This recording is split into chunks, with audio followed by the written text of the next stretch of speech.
जय श्री महाकाल। मेरे प्रिय मित्रों, आप सभी का स्वागत है हमारे यूट्यूब चैनल पंडित अभिषेक जी पर।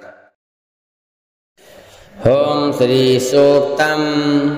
ओम हिरण्यवर्णां हरिणीं सुवर्णजततस्रजां चन्द्रां हिरण्मयीं लक्ष्मीं जातवेदो आवह ताम् आवह जातवेदो लक्ष्मीमनपगामिनीं यस्यां हिरण्मयं विन्देयं कामश्वं पुरुषानहम्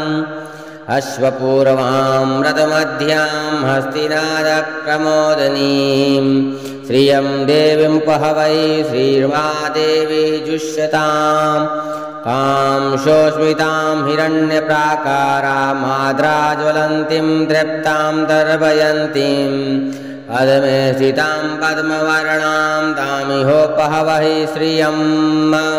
चन्द्रां प्रभासाय ससाज्वलन्तीं श्रियं लोके देवदुष्टामुदारां तां पद्मनीमीं शरणं प्रपद्ये अलक्ष्मीर्मे नश्यतां त्वां वृणे आदित्यवर्णे तपसो अधिजातो वनस्पतिर्वृक्षोत बिल्वः तस्य फलानि तपसानुदन्दुयान्तरायाक्षु बाह्याः लक्ष्मीः उपैतु मामदेव सखः कीर्तिश्च मलिनः सा प्रादुर्भूतोऽस्मि राष्ट्रेऽस्मिन् कीर्तिमृद्धिं ददातु मे श्रुतिपाशामलां ज्येष्ठां लक्ष्मीं न साम्यहम् अभूतिं समृद्धिर्थिं च सर्वानिर्णोतु मे गृहात् गन्धद्वारां दुरादुर्खां नित्यपुष्टां करीषिणीम् ईश्वरीं सर्वभूतानां तामिहोपहवै श्रियं मनसः काममाकुतिं वाचा सत्यमसीमहि पशूनामरूपमन्यस्य मयि श्रीः श्रियतां यशः कर्दमेन प्रजाभूता मयि सम्भव कर्दमम् श्रियं वासय मे कुले मातरं पद्ममालिनीम् आपः सृजन्तु स्निग्धानि चिकलितवसमे गृहे नीचा देवीं मातरं श्रियं वासय मे कुले